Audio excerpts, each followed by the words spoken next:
Thank you very much, Mr. Werfel. Before we begin, there's some obligatory questions that we have to pose to you. First, is there anything that you're aware of in your background that might present a conflict of interest with the duties of the office to which you've been nominated? No.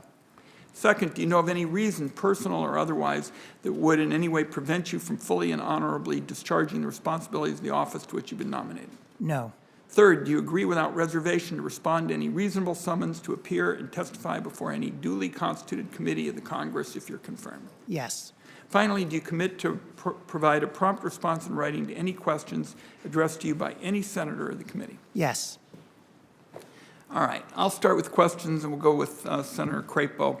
The first is I want to address this fact that the wealthy get audited far less than do working families. And we've obtained information that low-income taxpayers who claim the earned income tax credit are over 8 times more likely to be audited than large partnerships. If confirmed, what would you do specifically to make sure the IRS ends what I call this two-tiered enforcement system and starts auditing partnerships, for example, favored by billionaires at a higher rate than low-income taxpayers who claim the earned income tax credit? Senator, I start, and I thank you for the question, and I think it's a very important one. I start with thinking through what are the ingredients of effective tax implementation, and certainly equity is one of them. And to achieve equity, I think we should be able to look at the audit footprint and see balance. I don't think, based on what I know now, that there is balance today. I'm not at the IRS, but if there is a imbalance, that is concerning, especially if there's a disparate impact on poor people. If poor people are more likely to be audited than wealthy, that is something that I think potentially degrades public trust and needs to be addressed within the tax system. Secretary Yellen, I head into this job with a directive from Secretary Yellen, and that is to balance this audit footprint. And I'm excited and eager to work with the IRS on a strategy that I'll make very transparent on how to do that. All right. There have been troubling recent reports that Black Americans are at least 3 times as likely to be audited as other taxpayers, even though the IRS doesn't collect information on race. This raises serious questions about discrimination with respect to audit selection. This is something the IRS has to address. If you're confirmed, what will you do to uncover the reasons for the racial disparity in audit selection, and what will you do to correct it?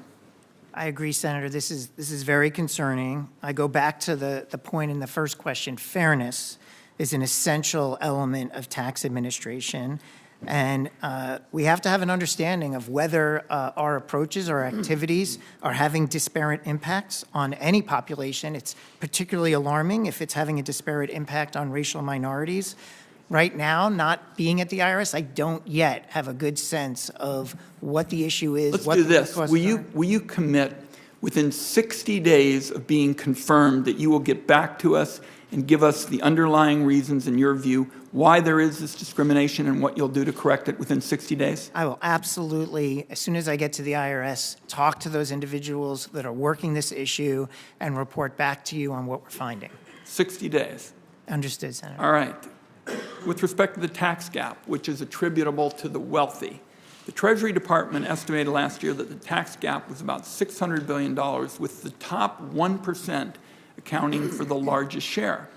But the IRS's latest tax gap projections don't even show how much high-income taxpayers cheat.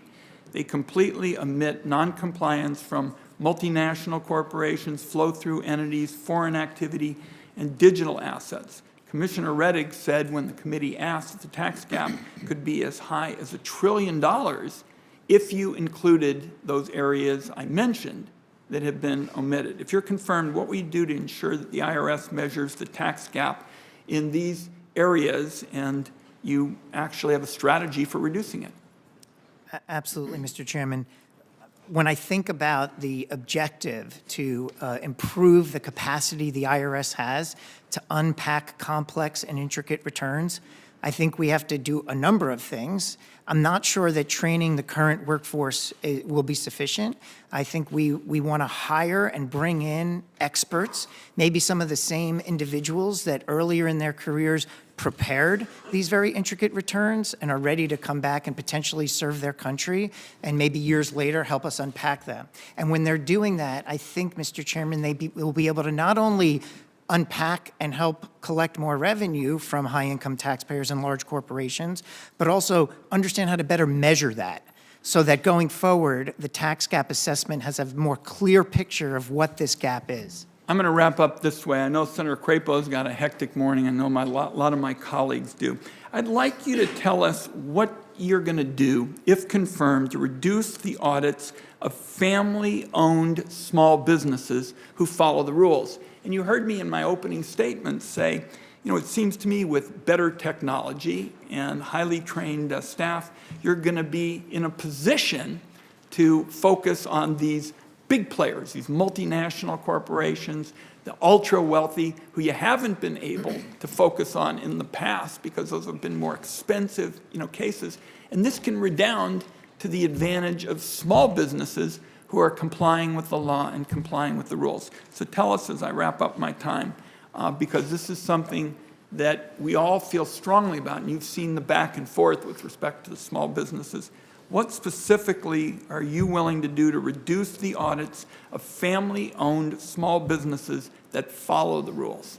Yeah, I think, first of all, with the directive from Secretary Yellen to focus IRA resources on high-income taxpayers, certainly there'll be a rebalancing of the audit footprint.